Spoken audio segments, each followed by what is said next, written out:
কোরআনুল কারীমের সাথে সম্পর্ক গড়া প্রতিটি মুমিনের কর্তব্য। দেহের খোরাকের জন্য আমরা যেমন সদা ব্যস্ত থাকি, দৈনিক রুটিন মাফিক দেহের খাবার দিতে হয়, অন্যথায় দেহ দুর্বল হয়ে পড়ে। আর যদি পরপর যদি কয়েক বেলা অনাহারে থাকা হয় তাহলে একেবারে নিষ্ক্রিয় হয়ে যায়। তা রুহুর খোরাক হলো কোরআন। রুহু আল্লাহর পক্ষ থেকে এসেছে, রুহুর কোনো মৃত্যু নাই, আর কোরআন আল্লাহর পক্ষ থেকে এসেছে। তো রুহুকে সজীবতা বা তাজা রাখার জন্য কোরআনের কোনো বিকল্প নাই। এজন্য আমরা এই সম্মিলিতভাবে একটু কোরআনের সাথে একটু সম্পর্ক করবার একটা উপায় আমরা পাই, যে নামাজের পরে কিছুক্ষণ 10-15 মিনিট বসলে কিছুটা। এছাড়াও আমরা পার্সোনালভাবে কোরআন আরও গভীর মনোযোগ সহকারে আমরা বুঝবার জন্য চেষ্টা করতে পারি। আলহামদুলিল্লাহি রাব্বিল আলামিন ওয়াসসালাতু ওয়াসসালামু আলা রাসূলিহি সাইয়্যিদিল মুরসালিন ওয়া আলা আলিহি ওয়া আসহাবিহি আজমাইন।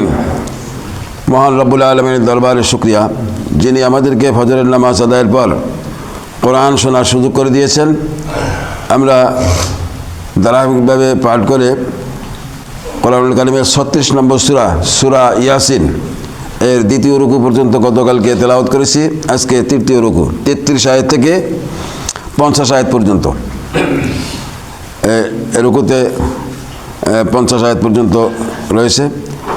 এর মধ্যে আলোচ্য বিষয় হলো আল্লাহ তাআলার অনেক নিদর্শন, এগুলো প্রকাশ করেছেন। আল্লাহর কাছে মানুষের আনুগত্যের মস্তক অবনত করা দেওয়া দরকার, কিন্তু তারপরও মানুষ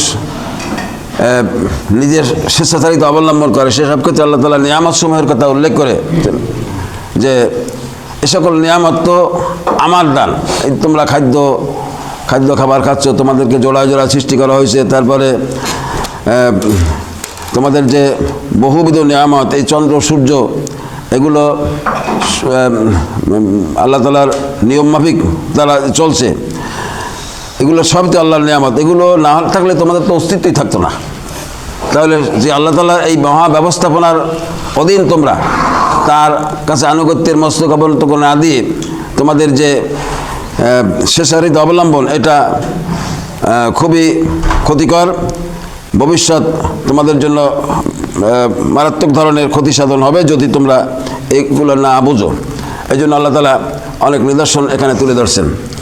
33 নম্বর আয়াত, আউযু বিল্লাহি মিনাশ শাইতানির রাজীম, বিসমিল্লাহির রহমানির রহিম।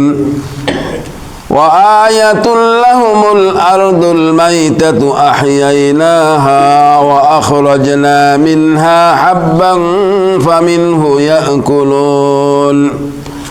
তাদের জন্য আমার কুদরতের একটি নিদর্শন হচ্ছে এই মৃত্যু জমিন, যাকে আমি পানি বর্ষণ করে জীবন দান করি এবং তা থেকে শস্য দানা বের করে আনি, অথবা তা থেকেই তারা নিজ নিজ খাবার খায়।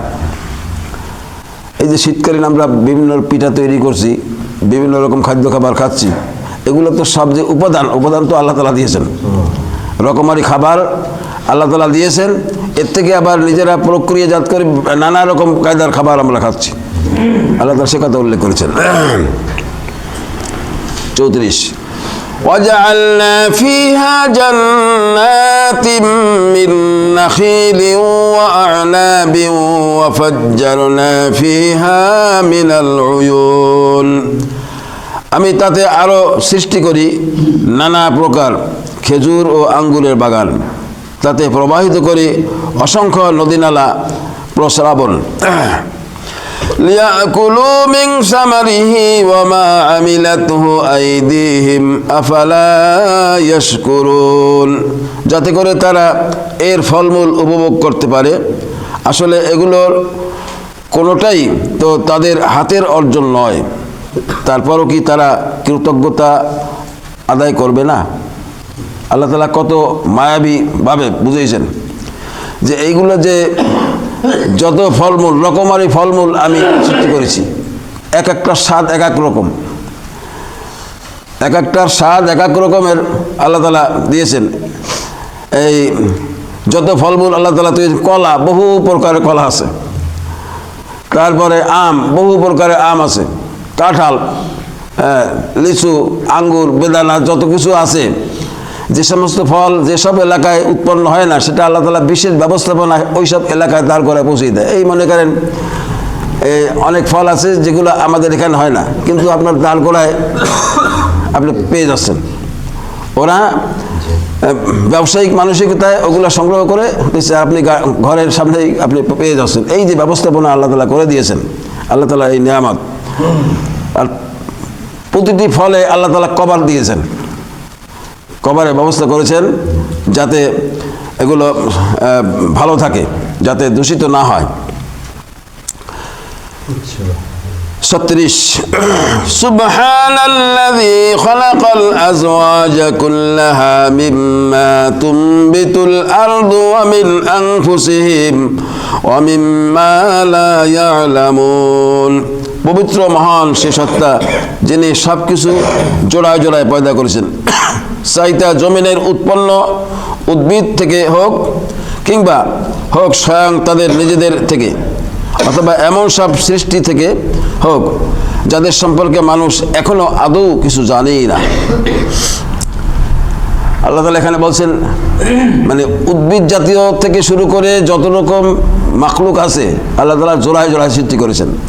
এই ধরেন এই যারা ক্ষেত খামার করে, পটলের ক্ষেতে ও পুরুষ প্রকারের গাছের ফুল আছে, মেয়ে প্রকারের গাছের ফুল আছে। ও যারা ক্ষেত খামার করে ওরা ওই পরাগায়ন করে, করলে ফসল ভালো হয়। এই পোকামাকড়, বিভিন্ন রকম পোকামাকড় ওরা পরাগায়ন করে।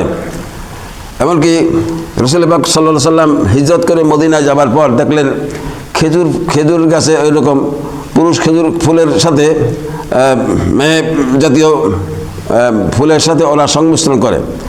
নবীজি বললেন যে এরূপ তোমরা না করলে তো পারো। নবীজি দেখে বললেন এটা তোমরা এরূপ না করলে পারো।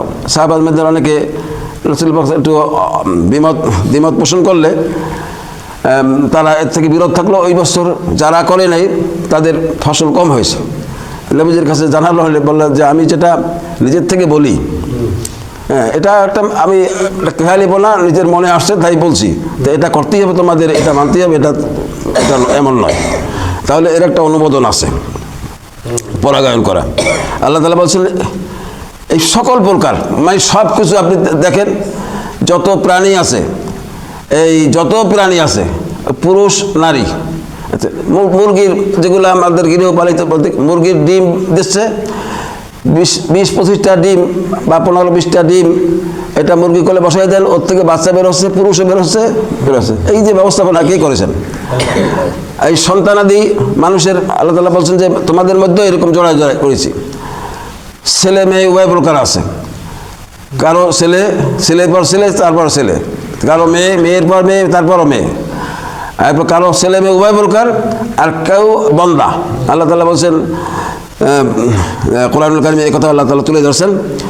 এরপরে আল্লাহ বলছেন যে এমন অনেক প্রাণী আছে, যেগুলো সৃষ্টি আছে যেগুলো তোমরা জানো না, আমি সব জোড়ায় জোড়ায় করেছি, সব জোড়ায় জোড়ায়, নর এবং নারী, এবং এর কত গুরুত্ব, কত প্রয়োজনীয়তা রয়েছে আল্লাহ তাআলা এই ব্যবস্থা করে। এটা মানুষ করে না।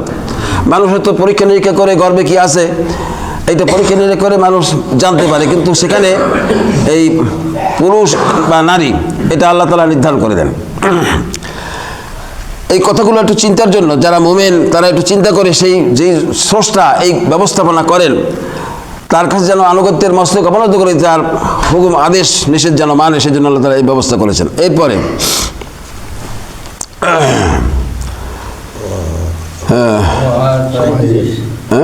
وآية لهم الليل نسلخ منه النهار فإذا هم مظلمون। তাদের জন্য আমার আরেকটি নিদর্শন হচ্ছে এই রাত, আমি তা থেকে দিনকে অপসারিত করি, ফলে এরা সবাই একসময় অন্ধকারে আচ্ছন্ন হয়ে পড়ে। 38 ওয়াশ-শামসু তাজরি লিমুস্তাকাররিল লাহা যালিকা তাকদীরুল আজিজিল আলিম। সূর্য তার জন্য নির্ধারিত সুনির্দিষ্ট গণ্ডির মাঝে আবর্তন করে। এটা হচ্ছে মহাপরাক্রমশালী সর্বজ্ঞ আল্লাহ তাআলারই সুনির্ধারিত নিয়ন্ত্রণ ব্যবস্থা। সূর্য যে আলো দেয় এবং সূর্য যে এই ব্যবস্থাপনা, সূর্য সব জায়গা থেকে একই সময় দেখা যায় না। আমরা এখন ফজরের নামাজ পড়ে বসেছি, কোথাও সন্ধ্যা হচ্ছে, কোথাও দুপুর হচ্ছে, এরকম প্রক্রিয়া চলছে। আর আল্লাহ তাআলা এই ব্যবস্থাপনা করেছিলেন, স্মরণ করে দিয়েছেন। ওয়াল কামারা কদ্দারনাহু মানাজিলা হাত্তা আদা কাল উরজুনিল কদিম। আরও রয়েছে চাঁদ, তার জন্য আমি বিভিন্ন কক্ষ নির্ধারণ করেছি, এমনকি একসময় তা পুরনো খেজুরের একটি পাতলা ডালের মতো ক্ষীণ হয়ে পড়ে, আমরা দেখতে পাই যেটা, হ্যাঁ, চিকন হয়ে যায়। লাশ-শামসু ইয়ানবাগী লাহা আন তুদরিকাল কমারা ওয়ালাল লাইলু সাবিকুন নাহার ওয়া কুল্লুন ফি ফালাকিন ইয়াসবাহুন। সূর্যের এই ক্ষমতা নেই সে চাঁদকে নাগালের মাঝে পাবে, না রাত কখনো দিনকে ডিঙ্গিয়ে আগে চলে যেতে পারবে। মূলত চাঁদ, সূর্য সহ প্রত্যেকেই শূন্য লোকে সাঁতার কেটে চলছে। এক সময় মানে পৃথিবী স্থির সূর্য করে, আবার সূর্য স্থির পৃথিবী করে, এরকম একটা বিতর্ক সময় ছিল। বিজ্ঞানের বিভিন্ন সময় বিভিন্ন তথ্য। আল্লাহ তাআলা বলছেন যে এই মহাশূন্যে সবই সাঁতার কাটছে, সবই ঘূর্ণায়মান, সব চলমান, কেউ স্থির নাই। এই চাঁদ, সূর্য, গ্রহ, নক্ষত্র, পৃথিবী এবং এই অসংখ্য এরকম পৃথিবীর ন্যায় আরও অসংখ্য এরকম গ্রহ উপগ্রহ আছে যেগুলো সব ঘূর্ণায়মান, সব মহাশূন্যে সাঁতার কাটছে। আল্লাহ তাআলা সে কথা স্মরণ করে দিয়েছেন। وآية لهم أنا حملنا ذريتهم في الفلك المشحون। তাদের জন্য আরেকটি নিদর্শন হচ্ছে আমি তাদের বংশধরদের একসময় একটি ভরা নৌযানে আরোহণ করিয়েছিলাম। وخلقنا لهم من مثله ما يركبون। তাদের জন্য আমি সেই নৌকার মতো একটি যানবাহন সৃষ্টি করেছি যাতে মাল সামান সহ তারা আরোহণ করছে। 43 وإن نشأ نغرقهم فلا صريخ لهم ولا هم ينقذون। অথচ আমি চাইলে মাল সামান সহ এদের সবাইকে ডুবিয়ে দিতে পারি, সে অবস্থায় তাদের কোনো সাহায্যকারী থাকবে না, না এদের তখন উদ্ধার করা হবে। 44 ইল্লা রাহমাতাম মিন্না ওয়া মাতাআন ইলা হিন। তবে এটা আমার অনুগ্রহ ছাড়া আর কিছুই ছিল না, এবং এটা ছিল এক সুনির্দিষ্ট কাল পর্যন্ত তাদের এই বৈষয়িক সম্পদ উপভোগ করা। 45 وَإِذَا قِيلَ لَهُمُ اتَّقُوا مَا بَيْنَ أَيْدِيكُمْ وَمَا خَلْفَكُمْ لَعَلَّكُمْ تُرْحَمُونَ। যখন তাদের বলা হয় তোমরা তোমাদের সামনে যে অবশ্যম্ভাবী আযাব রয়েছে তাকে ভয় করো, যা কিছু পিছনে আছে তাকেও আশা করা যায় তোমাদের উপর দয়া করা হবে। সামনে আযাব, পিছনে আযাব, এই কথা আল্লাহ তাআলা বলছেন যে এই যে আমি তথ্য দিলাম এটা দৃঢ় বিশ্বাসের সাথে তোমরা এই বিষয়টি মনে রেখো, ভয় করো। আল্লাহ তাআলা কর্তৃক নির্ধারিত আযাব, এ ব্যাপারে তোমরা সতর্ক হও, সাবধান হও, ভয় করো। তাহলে তোমরা ভয় করে চললে আশা করা যায় তোমরা আল্লাহ তাআলার রহমত প্রাপ্ত হবে। 46 ওয়ামা তা'তিহিম মিন আয়াতিন মিন আয়াতি রাব্বিহিম ইল্লা কানু আনহা মুরিদিন। তাদের মালিকের নিদর্শন সমূহ থেকে তাদের কাছে এমন কোনো নিদর্শন আসেনি যা থেকে তারা মুখ ফিরিয়ে নেয়নি। 47 وإذا قيل لهم أنفقوا مما رزقكم الله قال الذين كفروا للذين آمنوا أنطعم من لو يشاء الله أطعمه إن أنتم إلا في ضلال مبين। যখন তাদের বলা হয় আল্লাহ তাআলা তোমাদের যে জীবন উপকরণ দিয়েছেন তা থেকে কিছু অংশ ব্যয় করো, তখন এই কাফেররা ইমানদারদের বলে আমরা কেন তাদের খাওয়াতে যাব, যাদের আল্লাহ তাআলা ইচ্ছা করলে নিজেই খাবার দিতে পারতেন। হে নবী, তুমি বলো আসলেই তোমরা সুস্পষ্ট গোমরাহিতে নিমজ্জিত আছো। অর্থাৎ এই অবিশ্বাসীদের একটা মানে ধর্মীয় ব্যাপারে তুচ্ছ তাচ্ছিল্য, ওই যে এখানে যে সেই কি এই সম্প্রতিকালে এই যে কারা এই করলো, হ্যাঁ যত বাজে কথা বলতে সূরা নাসে আল্লাহ তাআলা নাচতে বলছে, নাচতে বলছে, নাউযুবিল্লাহ। এই ধরনের উক্তি মানে কত যে মানে আল্লাহ দ্রোহিত আর তাদের এখানে এলো যে আল্লাহ যাদেরকে খাবার দেয় নাই আল্লাহ তো তা বন্ধ করছে, আমরা দিলে অন্যায় হবে না, কথা বলছে। ওরা মানে যুক্তি পেশ করে যে আল্লাহ তাআলা যাদেরকে খাবার দেয় নাই, অর্থ দেয় নাই, আমরা যদি সাহায্য করি তা আল্লাহ তাআলা থেকে এটা বন্ধ রাখছেন, আমরা চালু করি তাইলে আল্লাহ তাআলা নাফরমানি হয়ে যাবে না।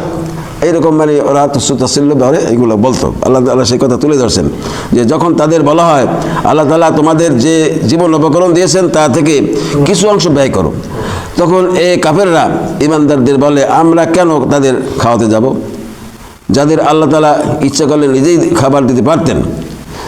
তা আল্লাহ তাআলা বলছেন হে নবী তুমি বলো আসলেই তোমরা সুস্পষ্ট গোমরাহিতে নিমজ্জিত আছো।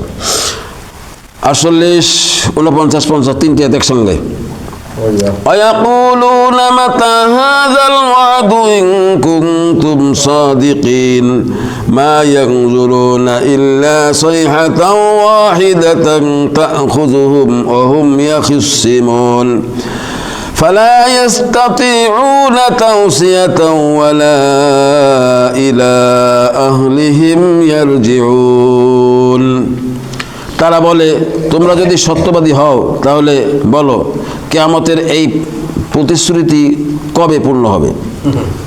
যে বিষয়টির জন্য এরা অপেক্ষা করছে তা তো এক মহা গর্জন, হঠাৎ করেই তা এদের পাকড়াও করবে এবং দেখা যাবে তখনও তারা এ ব্যাপারে বাক বিতণ্ডায় করেই চলেছে। তারা তখন শেষ ওসিয়তটুকু পর্যন্ত করে যেতে সক্ষম হবে না, না তারা তাদের পরিবার পরিজনের কাছে ফিরে আসবে। অর্থাৎ কিয়ামতের প্রথম যখন এই সিংহায় ফুৎকার দেওয়া হবে এমনভাবে হঠাৎ করে মনে করেন ভূমিকম্প হলো। এই ভূমিকম্পের কথা এই যে প্রথম ভূমিকম্পটা হলো বাংলাদেশে এই যে গত 2 সপ্তাহ আগে বাজার করতেছিল, তো হ্যাঁ গোশ কেনার সময় হঠাৎ করে বিল্ডিংয়ের কালিশ বা কিছু ভেঙে পড়েছে, জায়গায় শেষ। কত মানুষ আল্লাহ তাআলা শিখাত বলছে যে এই কিয়ামত যখন সংগঠিত হবে তোমরা কেউ থাকবে বাজারে, কেউ থাকবে বাথরুমে, কেউ থাকবে খাবারে, কেউ আনন্দ ফুর্তির ভিতরে থাকবে। তো হঠাৎ করে এমন অবস্থা হবে যে কেউ আর তাদের পরিজনের কাছে আর ফিরে যেতে পারবে না। কেউ বাজার করতে গেল সে আর বাজার নিয়ে সেখানে আর আসার সুযোগ পাবে না, এরকম অবস্থাটা হবে। তো আল্লাহ তাআলার কাছে এটা সহজ।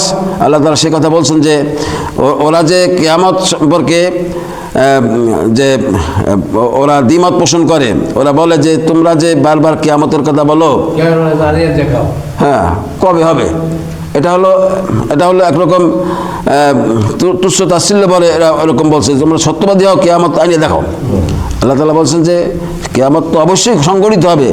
এই বিষয়টি এমন যে তোমরা বিভিন্ন কাজে কর্মে ব্যস্ত থাকার ভিতরে হঠাৎ করে কিয়ামত সংগঠিত হলে তোমার পরিবারের কাছে আর ফিরে যাওয়ার মতন সুযোগ হবে না। তোমরা যখন বাকবিতণ্ডায় বিভিন্ন কাজ ব্যস্ত থাকবে। তো আল্লাহ তাআলা এই কথা বারবার স্মরণ করে দিয়ে যারা মুমিন তারা যেন এই কথা বুঝে শুনে সময় থাকতেই যেন সতর্কতা অবলম্বন করে সাবধান হয়ে যায়। যেই মহান রবের অধীনে আমরা রয়েছি সেই মহান রবের কাছে যেন আনুগত্যের মস্তক অবনত করে দিয়ে তার পাঠানো বিধান মুহাম্মদ সাল্লাল্লাহু আলাইহি ওয়াসাল্লামের তরিকা মাফিক যেন আমরা চলতে পারি, বাস্তবায়ন করতে পারি এবং যেন কখনো নাফরমানি না হয় সেজন্য আল্লাহ তাআলা সাবধান করেছেন। আল্লাহ তাআলা আমাদেরকে এই বিষয়ের উপরে আল্লাহ তথ্য দিয়েছেন তা আমাদের বাস্তব জীবনে চিন্তা করে আমলের যেন আল্লাহ তৌফিক দান করেন, আমিন। আল্লাহুম্মা সাল্লি আলা মুহাম্মাদিন ওয়া আলা আলি মুহাম্মাদিন কামা সাল্লাইতা আলা ইব্রাহিম ওয়া আলা আলি ইব্রাহিম